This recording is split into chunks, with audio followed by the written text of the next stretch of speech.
Bonjour chers téléspectateurs, chers auditeurs de CVK LVD. Nous sommes bien à l'émission Café théologique ce matin et nous avons un invité spécial. Bonjour docteur. Bonjour. Bienvenue sur le plateau de Café théologique. Merci. Nous vous remercions d'avoir accepté notre invitation. Chers téléspectateurs, chers auditeurs, ce matin nous allons tenter d'épulcher avec le docteur le thème portant sur la personnalité de Dieu. La personnalité de Dieu.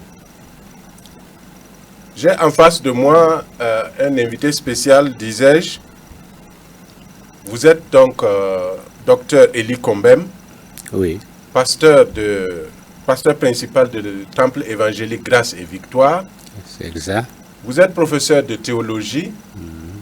Vous avez enseigné et vous continuez toujours d'enseigner dans les instituts bibliques, dans les facultés de théologie de notre pays, de la sous-région, en Afrique et ailleurs dans le monde. Comme je le disais, c'est spécial aujourd'hui. À notre entendement, vous êtes le premier docteur en théologie dans le milieu évangélique de notre pays. Si je me trompe, vous me corrigerez. Nous allons donc vous laisser la parole pour dire un mot à nos auditeurs, à nos téléspectateurs, avant d'entamer la matière. Eh bien, bonjour chers téléspectateurs, bonjour à vous qui nous suivez. Que Dieu vous bénisse. C'est vraiment une joie et un plaisir pour moi de prendre part à ce café théologique. Heureusement qu'on a dit café théologique parce qu'il n'y a pas de café pratique. Je ne suis pas le premier docteur dans le monde évangélique, mais peut-être le premier dans l'Église, dans la dénomination des Assemblées de Dieu. Sinon, dans le monde évangélique, il y a eu d'autres, tels que mon menteur et directeur, le professeur Titenou, et d'autres personnes. Merci docteur pour cette précision. Nous allons entamer notre thème du jour. Alors, dans toutes les civilisations, dans tous les peuples, dans toutes les cultures, on entend parler de Dieu. Quelle est l'origine et quelle est la nature de Dieu? Alors, comme je crois, on dit que c'est Pascal, mais je ne sais pas si c'est Pascal. Mais en tout cas, il y a un adage qui dit que l'homme est un ange déchu qui se souvient du ciel. C'est pourquoi dans toutes les cultures, nous avons la notion d'un Dieu, d'un être supérieur, qu'on appelle Dieu, dans presque toutes les langues. Parler de la nature de Dieu, c'est un peu difficile, parce qu'on parle de ce qui est plus grand que nous, de ce qui nous dépasse. Mais on peut dire que Dieu est un Dieu unitaire et trinitaire dans la théologie chrétienne. Pour nous, Dieu est unitaire parce que c'est un Dieu qui est un, et en même temps trinitaire parce que c'est un Dieu composé de 3 personnes. Dieu le Père, Dieu le Fils et Dieu le Saint-Esprit. Mais trinitaire selon le besoin. Dans la révélation, selon la nécessité du moment que Dieu s'est fait trinitaire. Sinon, c'est le Dieu unitaire. Merci, docteur. Est-ce que la notion de Dieu est abstraite ou bien c'est une réalité tangible qu'on peut toucher, qu'on peut vérifier? Alors, Dieu, il est présent. C'est pourquoi on parle de Dieu dans toutes les cultures. On sait qu'il y a un être supérieur qui gère, qui contrôle et à qui nous devons obédience et tout. Et en même temps, Dieu, comme on dit, il est connaissable et inconnaissable parce que c'est le Dieu qui se révèle. Personne ne peut découvrir Dieu s'il ne se révèle pas. Donc c'est le Dieu qui se révèle et qui s'est révélé à travers la nature, parce que quand le psalmiste dit que quand je considère les cieux et la terre, œuvre de tes mains, eh bien, je tombe à genoux pour t'adorer, je paraphrase. Donc c'est Dieu qui se révèle. Donc c'est un Dieu réel, mais en même temps, un Dieu qui s'enveloppe de mystère et qui se fait connaître par instance, par moment aux hommes. Merci. De nos jours, on voit que l'humanité est divisée en deux groupes. Il y a d'une part ceux qui croient en Dieu et qui l'expriment sous forme de religion et de croyances diverses. Et d'autre part, on a ceux qui disent ne pas croire en Dieu. Alors, comment en théologie vous qualifiez ces deux groupes et quels sont les arguments des uns et des autres? Alors, on parle de théistes, donc ceux qui croient en Dieu, ceux qui reconnaissent l'existence de Dieu et surtout l'effet de Dieu dans leur vie. Et on parle d'athéistes, le A négatif, c'est-à-dire ceux qui ne croient pas en Dieu. Mais en réalité, il n'y a pas d'athéisme. Personne ne meurt athéiste, comme disait un écrivain. Parce que quelque part, le fait de croire en quelque chose nous rend théistes, nous fait croire à quelque chose qui est au-dessus de nous. Donc même ceux qui se disent athéistes ou athées ne le sont pas en réalité. Chacun croit en quelque chose. Et la preuve est que quand ça chauffe, on fait appel à Dieu. On l'a vu à plusieurs reprises, même ceux qui ne croient pas, quand il y a un danger, eh bien on fait appel à Dieu. Ça veut dire que la conscience, enfin la présence de Dieu est inconsciente dans leur conscience, mais elle est quand même présente. Mais les arguments, est-ce que les deux groupes s'opposent ou bien quels sont les arguments que chacun développe pour soutenir sa thèse? Bon, chacun a ses arguments. Il y en a qui croient que le monde a existé, le monde c'est un boom quelque part et que tout est venu de là. Il y en a qui croient à l'évolution, donc qui ont écarté la possibilité d'un Dieu créateur pour voir la possibilité d'un monde qui a évolué de lui-même.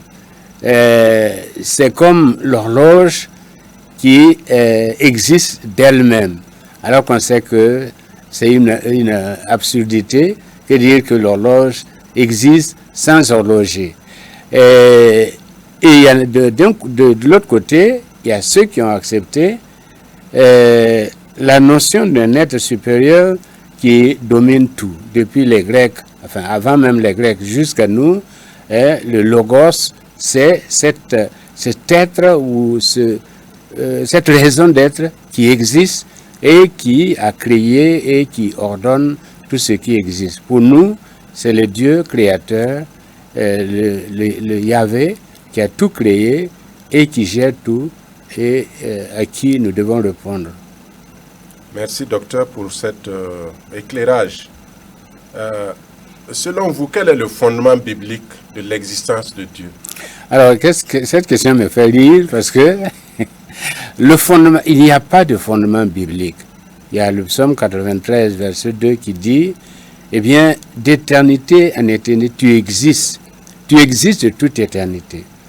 Tout ce qu'on peut dire, c'est simplement décrire le fait de l'existence de Dieu. Mais on ne peut pas remonter à l'existence de Dieu, puisque Dieu existe de toute éternité. Il n'a ni commencement, ni fin. Donc il n'y a pas ce verset-là qui peut dire que Dieu existe à partir de 1900 ou de 1800. Non, Dieu existe de toute éternité et la parole de Dieu n'est qu'une expression de son existence. Donc la parole de Dieu ne peut pas décrire l'existence de ce qui lui a donné l'existence. Donc Dieu existe de toute éternité, c'est tout ce qu'on peut dire, mais ça c'est une reconnaissance de fait. En effet, dans Genèse 1, nous voyons que nous pouvons lire « Au commencement était Dieu », etc. Alors, Quel commentaire pouvez-vous faire de ce verset? C'est le langage humain. C'est donc pour nous permettre à nous de comprendre. Sinon, il n'y a ni commencement, ni fin en Dieu. Donc, ce verset, au commencement était Dieu, c'est pour nous permettre aux humains quand même de nous situer quelque part. Que Dieu était là avant l'existence de toutes choses. Maintenant, docteur, parlons des attributs et des qualités morales de ce Dieu-là. Alors, quand on parle des attributs de Dieu, on parle des attributs moraux et des attributs non moraux. Les attributs moraux de Dieu, c'est par exemple sa sainteté, c'est la justice, c'est sa bonté, etc. Ça, c'est ce qu'on reconnaît, un Dieu saint, un Dieu bon, un Dieu d'amour, mais aussi un Dieu de justice, sa justice, qui s'équilibre avec son amour. Ça, ce sont les attributs, quelques attributs moraux de Dieu.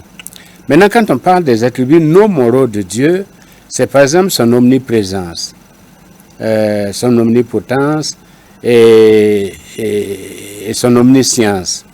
Il sait tout, il peut tout, il est partout. Ça, ce sont les attributs non moraux de Dieu, mais qui, en même temps, nous montrent qui est Dieu en réalité. Nous entendons, nous qui sommes des étudiants aussi en théologie, la notion d'immanence et de transcendance. Alors, que pouvez-vous nous donner comme élément de compréhension pour nos téléspectateurs, simplement pour qu'ils comprennent? D'accord. En français facile. En français facile. Alors, la notion d'immanence, ça veut dire que Dieu est présent. Dieu est présent. Et je peux dire que dans toutes les cultures, il y a cette notion d'immanence de Dieu. Dieu est présent, Dieu est là. Et si nous voyons un peu dans les traditions, par exemple, chez nous, on dit que Dieu était près des hommes, sous forme d'existence qui était là. Et puis un jour, une femme qui pilait, qui a touché Dieu, qui s'est fâchée et qui a frappé cette existence-là, qui s'est éloignée. Donc dans toutes les cultures, la présence imminente de Dieu est là. Maintenant, la transcendance, c'est quand Dieu intervient. Du haut des cieux, il intervient. Enfin, du haut de son existence. Il intervient dans les affaires des hommes.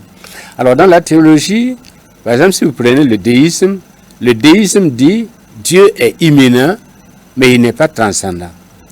Et au XVIIIe siècle, c'était même la règle de foi de beaucoup de scientifiques. Dieu est immanent, il a créé le monde, il a tout mis en ordre, mais il n'intervient plus. Donc c'est à nous de lire et de comprendre l'ordre des choses et de fonctionner selon cet ordre-là. Sinon, Dieu n'intervient plus. Bon, mais nous disons que Dieu est transcendant. D'accord. Vous avez préféré le terme de immanence. J'ai cru parler de immanence. Est-ce qu'il y a une différence? C'est la même différence. C'est la même différence. Merci beaucoup.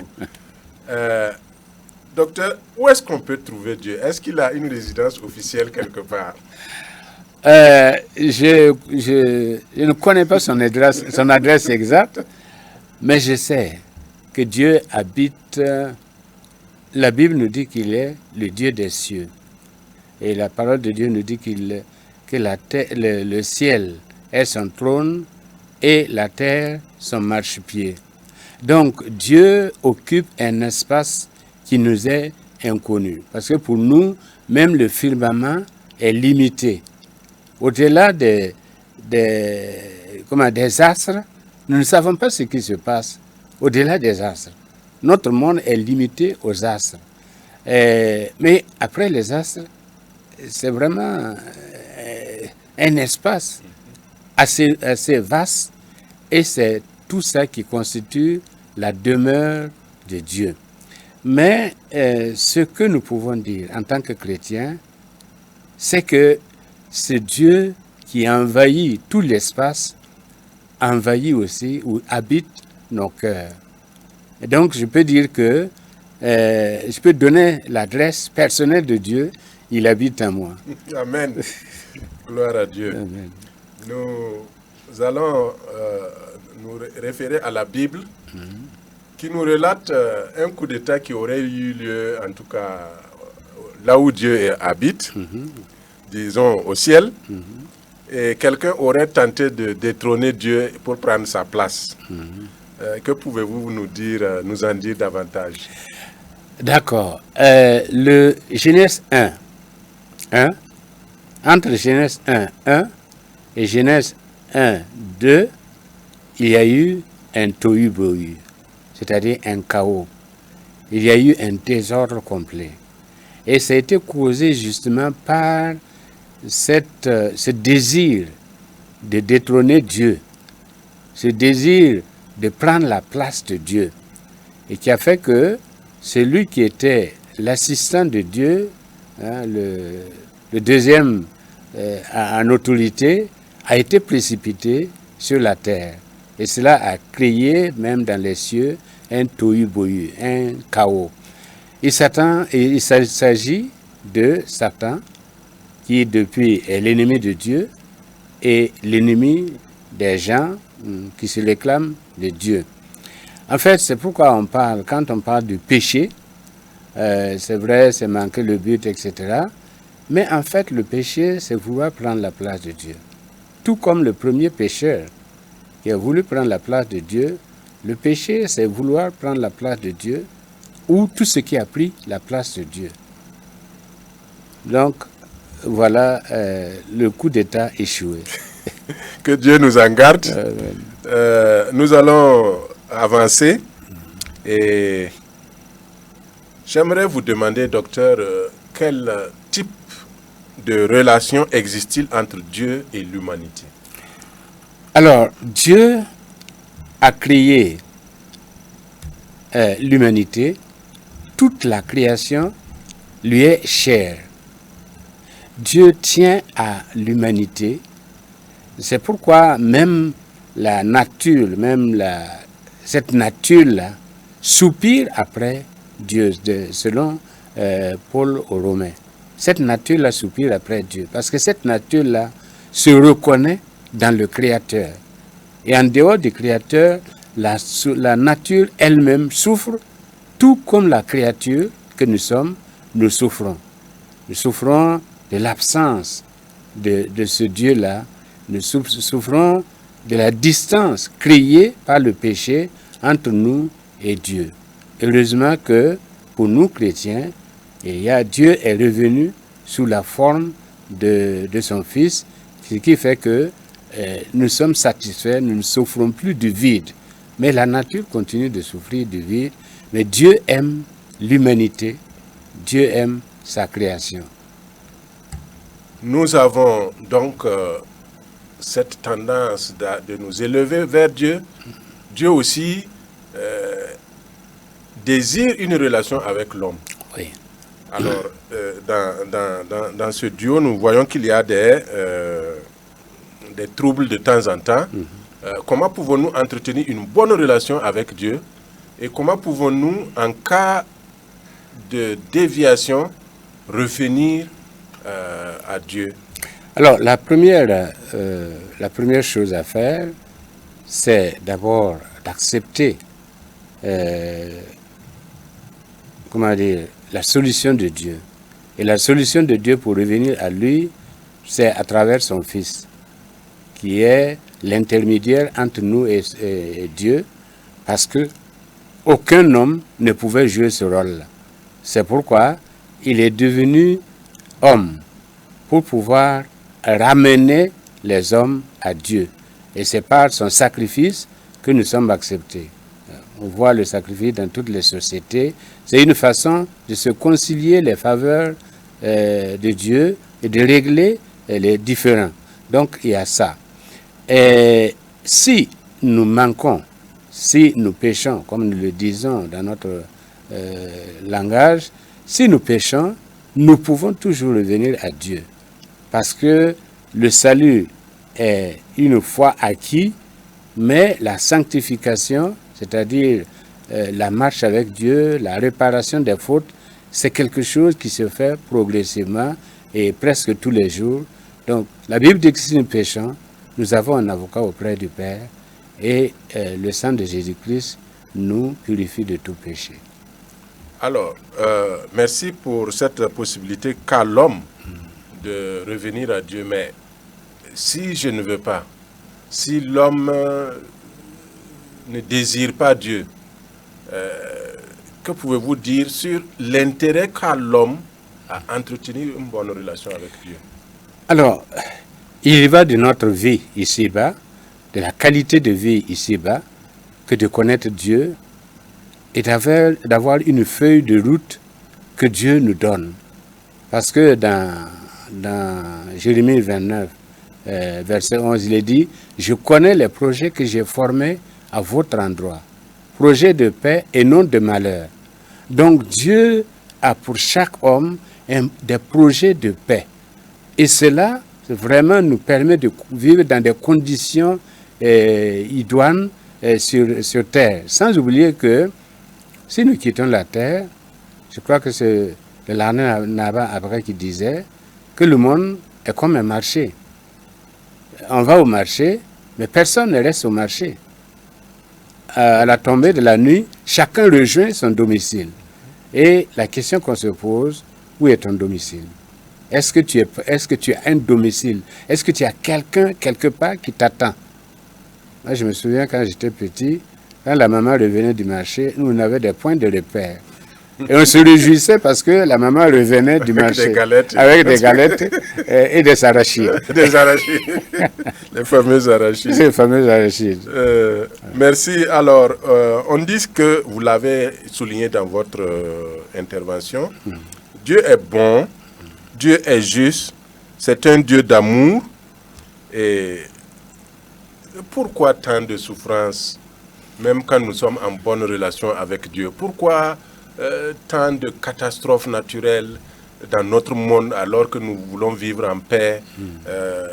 Ça ne contraste pas avec la nature de Dieu, ses attributs? Bon, par exemple, les catastrophes naturelles, c'est ce qu'on appelle le mal innocent. Le mal innocent, c'est-à-dire que, j'allais dire, l'homme n'y est pour rien, mais quand même, ça arrive. Ça arrive. Mais, au-delà de tout ça, c'est les conséquences de la désobéissance de l'homme. Et on voit que même le mal innocent, c'est quelque part provoqué par l'homme. Le déséquilibre naturel que Dieu avait établi, le péché a créé, l'équilibre naturel que Dieu avait établi, le péché a créé un déséquilibre naturel. Vous voyez aujourd'hui, si on coupe les forêts, si on ne respecte pas, si on touche à la couche d'ozone, eh bien, il y aura un dérèglement climatique, des déluges, etc. Et on va dire pourquoi. En fait, pour me résumer, Dieu est victime dans ce qui se passe, dans le mal, dans les maux de la société, Dieu est victime. Parce que c'est sa nature, hein, c'est sa création qui est offensée. Et ce n'est pas lui qui l'a voulu, Dieu est victime dans les maux que traverse la société ou l'humanité. Une question subsidiaire. Que pensez-vous donc de la permissivité de Dieu? Alors, la permissivité de Dieu... en français simple. En français simple. C'est quand Dieu permet une chose, même quand ce n'est pas dans ses principes à lui. Par exemple, la polygamie, Dieu a permis, même à des gens comme les Salomon, Moïse lui-même, il avait au moins 2 femmes, et c'est la permissivité de Dieu à cause de la dureté du cœur de l'être humain. En attendant l'occasion pour rétablir toute la vérité. Parce qu'il y a une différence entre les préceptes et les pratiques. Et c'est dans les pratiques qu'il y a la permissibilité de Dieu. Quand comment elle s'appelle, l'autre a dit, laisse-moi aller à cette montagne, ce n'était pas la volonté totale de Dieu, mais il a payé les conséquences. Il est allé et il y a eu des conséquences. Réellement, Dieu est mystérieux. Ouais. Il y a un adage populaire qui dit ceci: toutes les religions mènent à Dieu. Quel commentaire pouvez-vous faire de ça? Bon. Toutes les religions du monde que nous connaissons, mènent à Dieu. Moi, je dirais toutes les religions parlent de Dieu, mais toutes les religions ne mènent pas à Dieu. Parce qu'il y a des religions où Dieu n'est pas une personne, Dieu n'a pas un lieu indiqué. Donc, quand on dit toutes les religions mènent à Dieu, il faut savoir de quel Dieu on parle. Pour certains, Dieu, c'est une notion.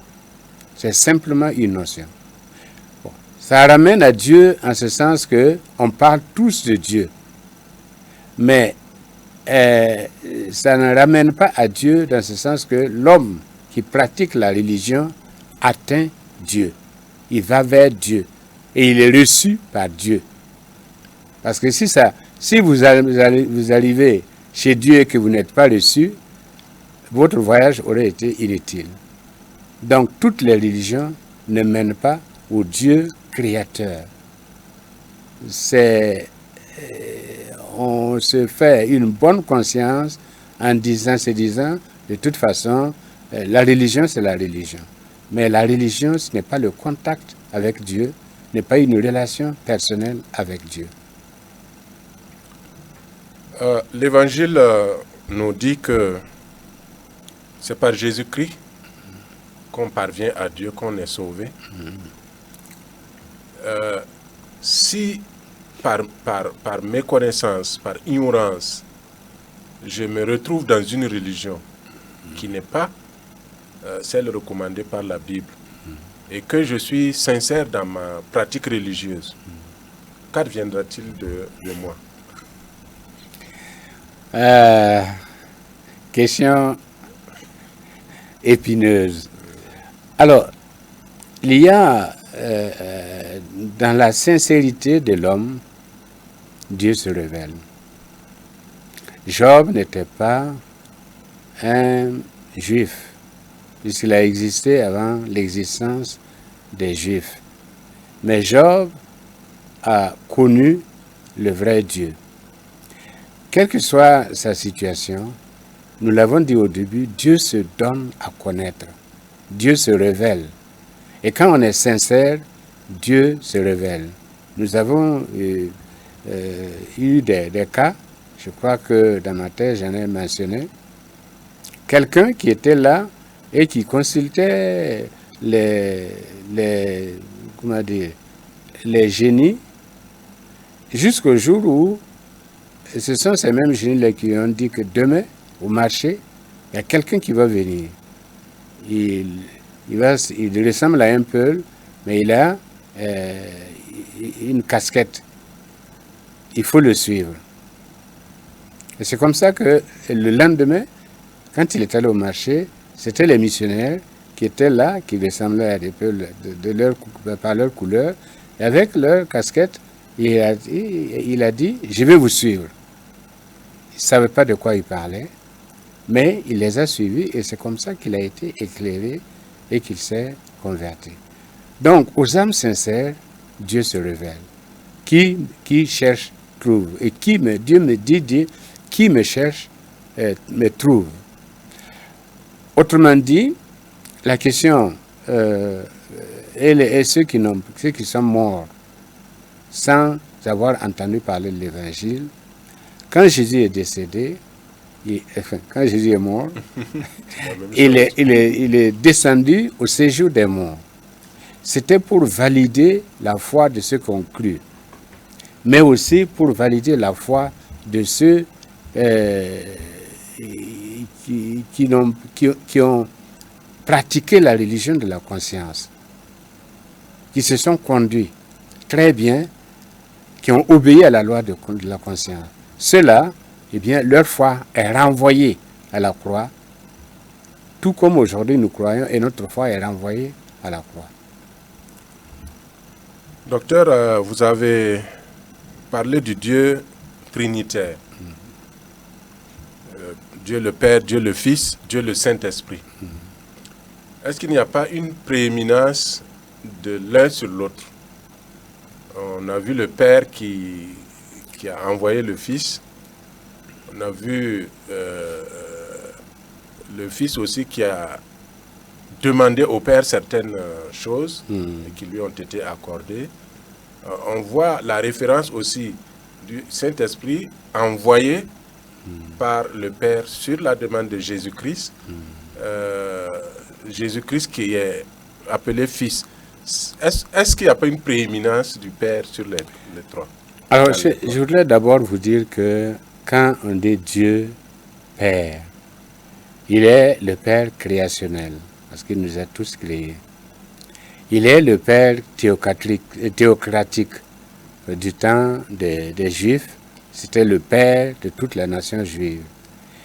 Il est aussi le Père qui a engendré. Et c'est là que je rejoins votre question. Il a été engendré. C'est ce qu'on appelle l'alliance de la rédemption. Il y a l'ancienne alliance, nous sommes dans la nouvelle alliance, mais entre les deux, il y a eu l'alliance de la rédemption. C'est-à-dire que c'est un accord entre le Père et le Fils, et c'est à partir de là que la deuxième personne, enfin qu'une personne est ressortie pour être le Fils. Et c'est ce Fils-là, il fallait un Fils, il fallait un homme pour pouvoir apporter le salut aux hommes. Ça, c'est l'alliance de la rédemption. Et à partir de là, nous entrons dans l'alliance de la nouvelle alliance, et Dieu devient le Père d'adoption. Nous sommes adoptés, nous sommes reçus à cause de quelqu'un qui a accepté être engendré. Donc, il n'y a pas de prééminence, parce que les trois personnes ont le même esprit, et à la fin de toutes choses, il est dit que Jésus-Christ remettra toutes choses au Père. Et à partir de là, on va retrouver le Dieu unitaire qui n'a plus, on ne parle plus de Fils, on ne parle plus de Saint-Esprit, on retrouve le Dieu unitaire. Je vous ai dit qu'ils se sont quelque peu définis par rapport à des besoins précis, mais une fois que ces besoins seront satisfaits, on retrouve le Dieu unitaire. Merci docteur pour ces éclairages. Nous revenons encore sur la nature de Dieu. Le Dieu qui décide. En réalité, qui décide? Parce que on se rend compte que quand Jésus était sur la terre, il obéissait à la volonté du Père. Le Saint-Esprit l'a remplacé, il obéit encore à la volonté du Père. Est-ce que c'est vraiment le Père qui décide toujours? Tant soit peu nous voulons comprendre, sinon on a du mal à saisir en tant qu'être humain. Notre esprit cartésien ne peut pas comprendre la fonctionnalité de la Trinité. Nous avons tendance à vouloir dire que si on obéit à quelqu'un, c'est qu'il est supérieur. Non.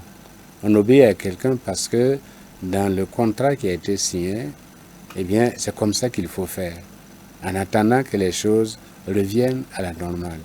C'est pourquoi Jésus était soumis au Père et Jésus a demandé au Père d'envoyer le Saint-Esprit. Mais cela ne diminue à rien la qualité des trois personnes de la Trinité. C'est peut-être, on dirait, un ordre créationnel, un ordre voulu par la Trinité elle-même. Elle s'est soumise de sa propre volonté aux règles prescrites et inscrites. Sinon, le Saint-Esprit n'est pas inférieur à Jésus-Christ. Jésus-Christ n'est pas inférieur au Père. Tout cela fait partie de la Trinité, mais la Trinité a décidé que pour le besoin de la cause, voilà comment on va fonctionner. De nos jours, docteur, on voit que, à travers toute la Bible d'ailleurs, cela est prouvé, il y a une catégorie d'hommes en qui Dieu s'est investi et que nous appelons prophètes, qui parlent de la part de Dieu. Malheureusement, cette fonction a évolué dans le temps. De nos jours, on se demande si on en a encore d'authentique. On parle de prophète et de prophétisme. Bon, qu'en pensez-vous? Alors, normalement, dans l'Ancien Testament, comme on l'a vu dans l'Ancien Testament et dans l'histoire de l'Église, au moins à ses débuts, il y avait le prophète, le prince et le prêtre. Le prêtre, c'est celui qui prend les besoins des hommes pour les montrer à Dieu. C'est pourquoi il offre des sacrifices en faveur des hommes. Le prophète, c'est celui qui dit Dieu dans la société et dont il parle de la part de Dieu. Et le prince, c'est celui-là qui reçoit l'épée pour pouvoir gérer, pourvoir aux besoins de la nation, mais aussi gérer la nation pour qu'il y ait une certaine discipline pour que les gens puissent vaquer à leurs occupations. Aujourd'hui, on a tendance à magnifier certains ministères. Si tu es pasteur, simple pasteur, on ne te considère même pas. Il faut être soit apôtre, soit prophète, etc. Mais c'est purement une définition et une catégorisation humaine. Sinon, devant Dieu, eh bien, il y a les prophètes, l'évangéliste, l'apôtre, etc., le docteur enseignant. Tous ces ministères-là sont égaux devant Dieu et sont faits pour qu'il y ait complémentarité dans le corps de Christ, mais pas par supériorité d'un message ou d'un ministère. Ce sont des prophètes nominés par les hommes, mais je ne suis pas sûr qu'ils sont nominés par Dieu. Et dans ce qu'on appelle le néo-pentecôtisme, effectivement, le prophétisme devient le ministère par excellence. Parce que dans le prophétisme, eh bien, on va même dépasser la parole de Dieu. Parce que quand on dit que Dieu est dans sa parole, ça veut dire que c'est dans la parole du prophète. Et même si cette parole contredit la Bible, on dit que Dieu est dans sa parole. Mais on n'a pas la même compréhension. Pour eux, Dieu peut faire une révélation extra-biblique qui est aussi valable, sinon plus importante que la révélation écrite.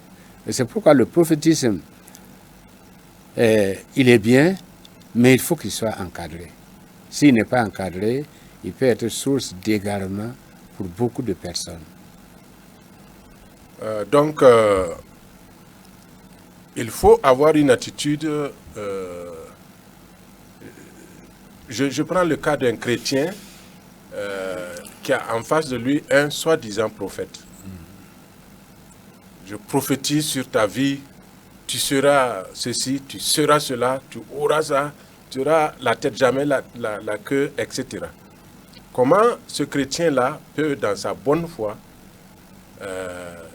discerner la vraie volonté de Dieu dans ça, la vraie parole de Dieu dans ça, et pouvoir conduire sa vie? Alors, en Afrique ici, il y a plusieurs facteurs.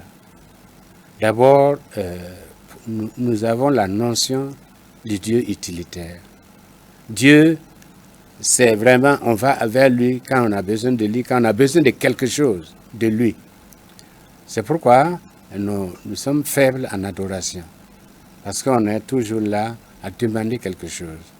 Donc la notion du Dieu utilitaire, plus la pauvreté rampante, fait que les gens veulent trouver des solutions immédiates à leurs problèmes, le ici et maintenant.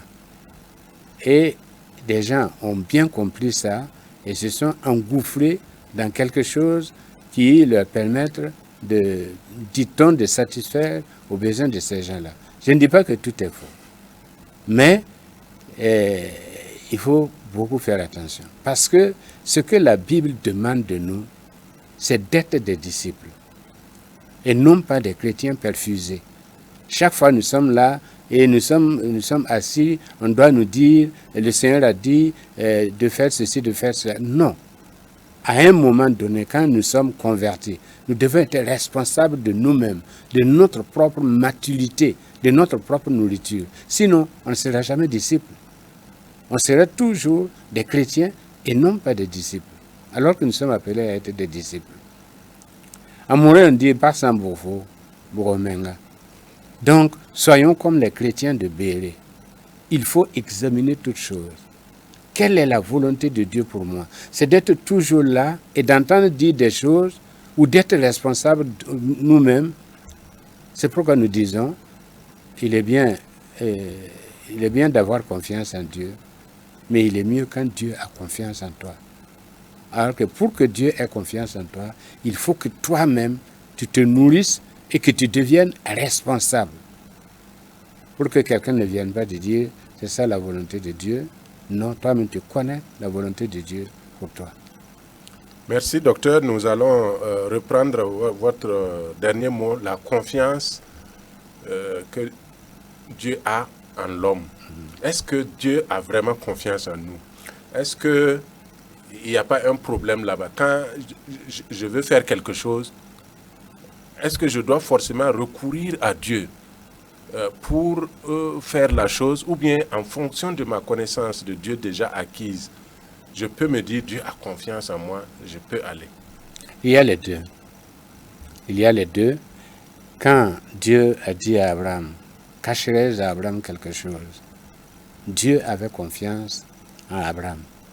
Mais cela n'a pas occulté le fait que Abraham a demandé à Dieu, il s'est entretenu avec Dieu. Donc, la confiance est mutuelle. Nous avons confiance en Dieu et à un moment donné, Dieu aussi a confiance en nous. Et c'est pourquoi il a testé Job. Si Dieu n'avait pas confiance en Job, il n'allait pas le tester. Mais il l'a testé et il a vu que même dans l'épreuve là, Job ne s'est pas éloigné de Dieu. Parce que il avait confiance en Dieu à un degré tel que, quel que soit ce qui arrive, lui-même il a dit, même s'il me frappe, je le suivrai.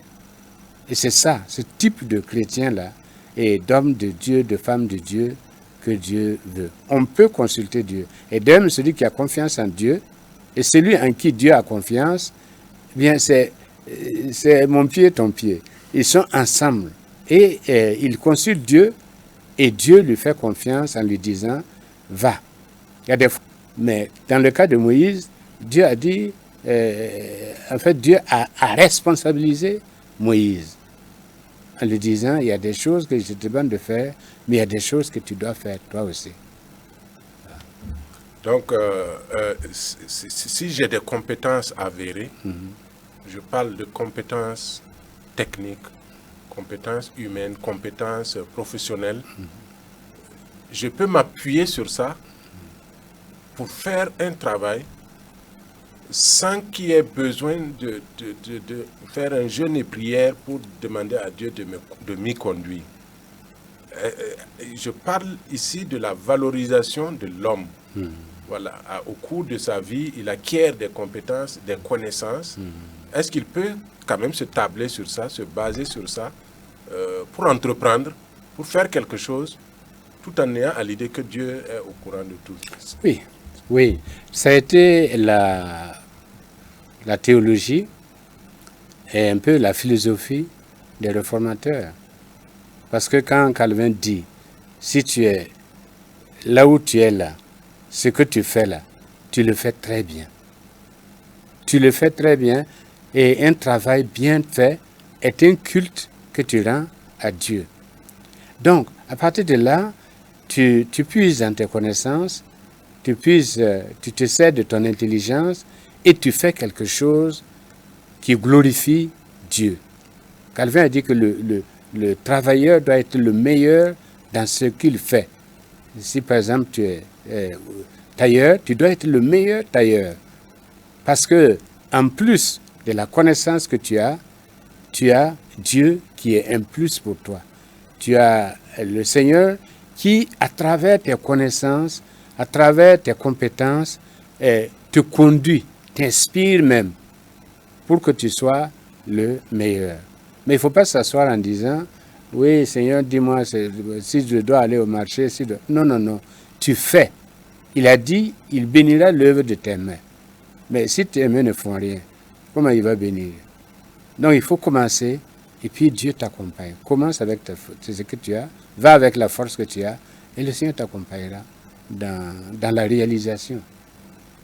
Dans le même ordre d'idée, qu'avez-vous à recommander à nos frères et sœurs qui passent tout leur temps à prier, à jeûner et qui donnent, j'allais dire, 90% de leur temps à l'église, à Dieu, et très peu de temps pour entreprendre, pour travailler, pour leur subsistance?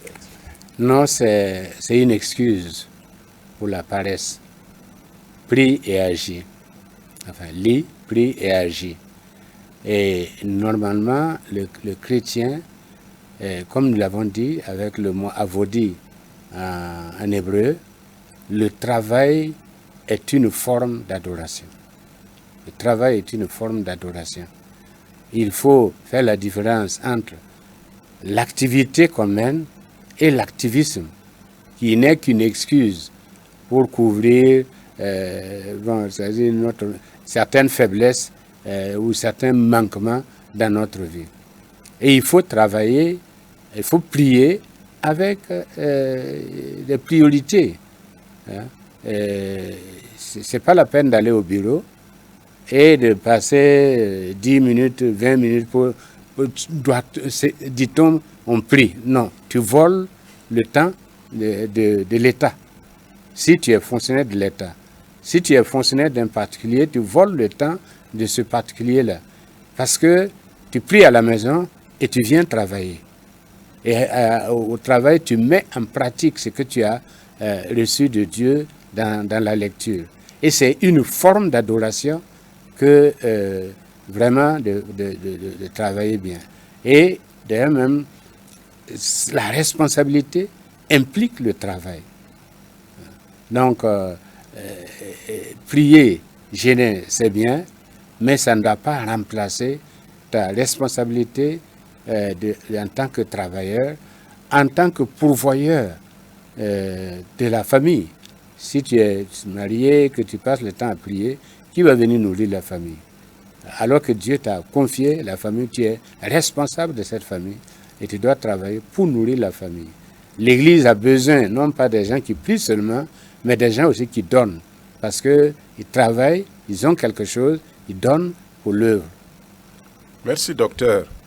Le temps imparti à cette émission ne permet pas d'éplucher toutes les questions. Nous espérons que nous avons reçu quelques lumières pour nos téléspectateurs et pour nos auditeurs. Et nous allons vous laisser la parole pour votre dernier mot. Quelque chose vous est resté sur le cœur que vous aimeriez préciser. Nous vous avons encadré avec nos questions, mais peut-être sentez-vous libre. Quelque chose vous est resté sur le cœur. Votre dernier mot. Je voudrais simplement dire que Dieu est une réalité. Et chacun de nous doit faire l'expérience d'un Dieu vivant, d'un Dieu réel. Et si nous nous approchons de Dieu, il s'approchera de nous. C'est ce que la Bible nous recommande. Et là, nous allons connaître Dieu étape par étape. Et Dieu se révélera à nous et il nous apportera sa présence fera toute la différence dans notre vie. Merci, docteur. Nous savions que nous allions avoir du costaud, du lourd aujourd'hui. Et nous vous reviendrons pour d'autres thèmes.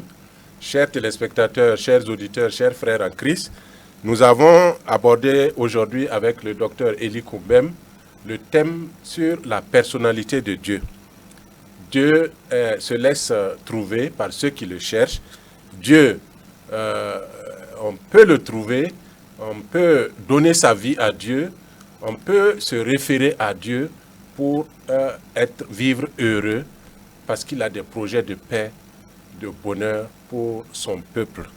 Alors nous vous encourageons à lire sur sa personne, connaître qui est Dieu, ses qualités. Le docteur nous a utilement parlé de ses attributs. Nous voulons vous encourager à poser des questions aux personnes ressources qui sont au milieu de nous. Et nous ferons le devoir de les dénicher une à une pour les questionner, mais cela ne suffit pas. Que Dieu nous aide, ce café théologique, que Dieu bénisse l'émission, que Dieu vous bénisse, vous qui avez entendu cela. Et au revoir et à la prochaine. Je vous remercie.